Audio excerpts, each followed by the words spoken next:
Star Wars 7x7, episode 1975. Today, it's a Mandalorian briefing. We're talking about Sanctuary. This is chapter 4 from season 1 of The Mandalorian. Punch it!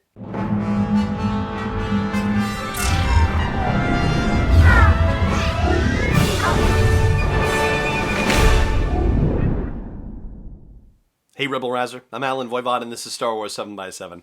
Thank you so much for joining me for this episode. So, again, Sanctuary, episode 4, chapter 4 of season 1 of The Mandalorian. This is a full spoiler review episode, so if you've not seen Sanctuary yet, then by all means save this podcast for a later date. But if you're okay with me diving into the details, then let's do it. Now, seeing as how we are officially halfway through season 1 of The Mandalorian, I'm going to be saying some of the stuff I'm saying in concert with what we know from previous footage shown in trailers and clips and previews and so on and so forth, to talk about what we've seen, what we haven't seen yet, or whether we've seen the last of certain characters. And one in particular who jumps to mind is Cara Dune, the character played by Gina Carano, who we meet for the first time in this episode. And the reason why I flag her is because at the end of the episode, they talk about, until our paths cross again, and they are supposed to be going their separate ways, but there has been at least one clip where it looks like she is involved in some other firefight situation, so I don't think we are done with Dune just yet. And I do wonder if we are done with Omera yet. She is the widow who befriends the Mandalorian and who would like to take his helmet off, but he won't let her do it, and informs her, in fact, that he hasn't taken his helmet off in front of someone since he was not much older than the kids playing in the village that he ends up being a part of a rescue operation for.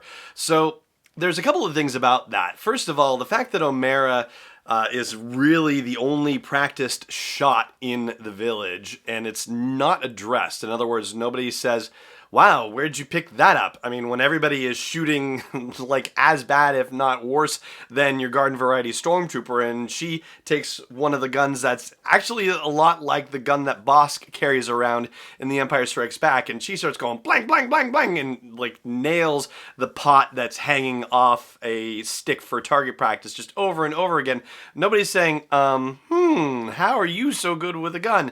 But I hope that's something that gets addressed in the future and that she shows up in the future. Additionally, it seems like she is at least familiar enough with Mandalorian culture to ask him about when the last time was that he took off his helmet, which he says yesterday, which is like, oh, okay, well, that kind of opens the door on how this whole Mandalorian never taking the helmet off works thing. So I thought that was actually nicely integrated into the situation. But the fact that she's aware of this at some level suggests that her life in this village is not the only life she has known. So I'm kind of curious about that.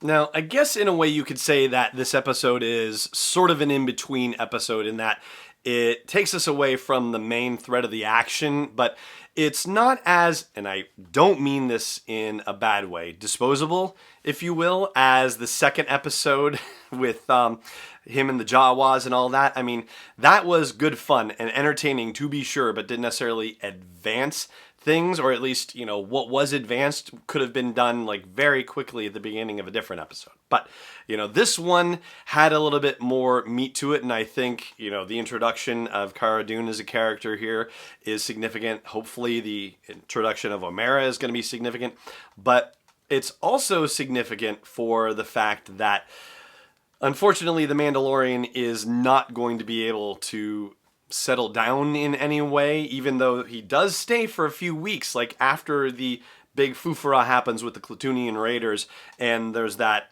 sort of epilogue, if you will. It looks like it's going to be an epilogue, and unfortunately for everybody involved, or almost unfortunately, it's sort of a false epilogue, which is actually pretty well done. So kudos Bryce Dallas Howard on that.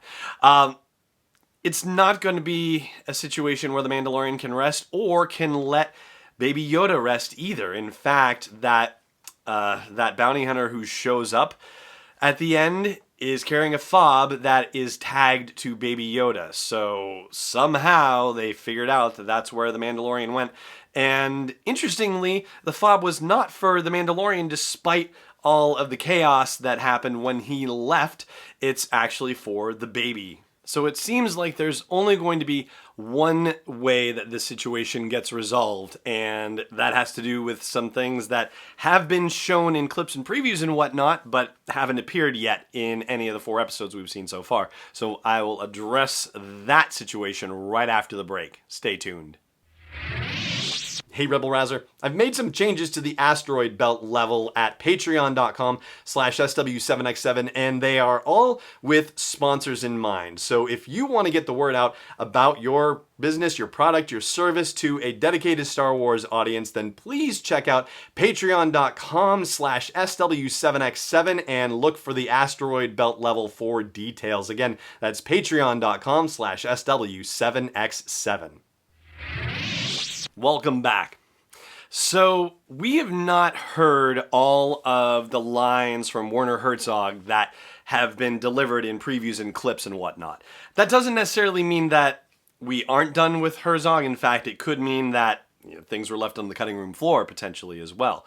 But there are scenes with The Mandalorian and Carl Weathers, aka Grief Karga, that haven't been seen either. And so it occurs to me that at some point, the Mandalorian is going to have to go back to the home planet of the Bounty Hunter Guild. We still don't know the name of that planet yet, at least not that I've seen anywhere. So if I need to be disabused of my notion there, then by all means, please do.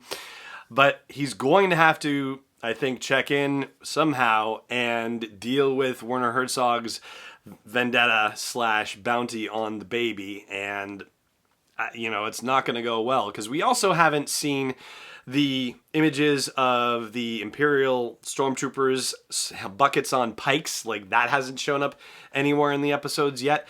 And we also haven't seen anything from Moff Gideon, who is Giancarlo Esposito's character, including that brief snippet of the Mandalorian attached to a TIE fighter being flown by Moff Gideon, like that crazy whole action sequence. So that seems like something they are probably saving for toward the end of the season, I would imagine.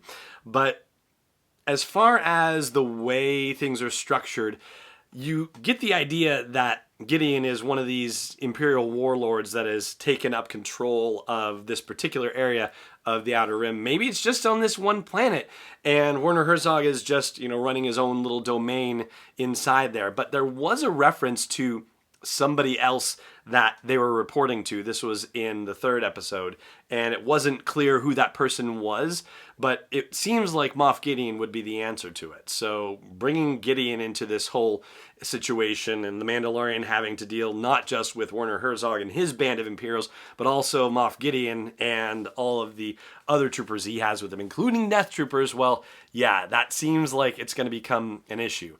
And then, of course, there's the whole problem with the Mandalorian Covert, the society, the secret society that is living on the Bounty Hunter planet. They're supposed to relocate the covert, after the events of the end of Chapter 3. But there is a scene where the armorer is sitting in a kneeling posture in the armory when stormtroopers come into the joint. So yeah, I think that they're not necessarily going to get everything relocated in time before they have face-offs with Imperial officers, including magma troopers. It looks like there are flamethrower troopers that are involved in this scenario as well. And we also haven't seen the Razor Crest being fired upon in space. We also haven't seen Bill Burr's bounty hunter character that has the little laser gun on his shoulder.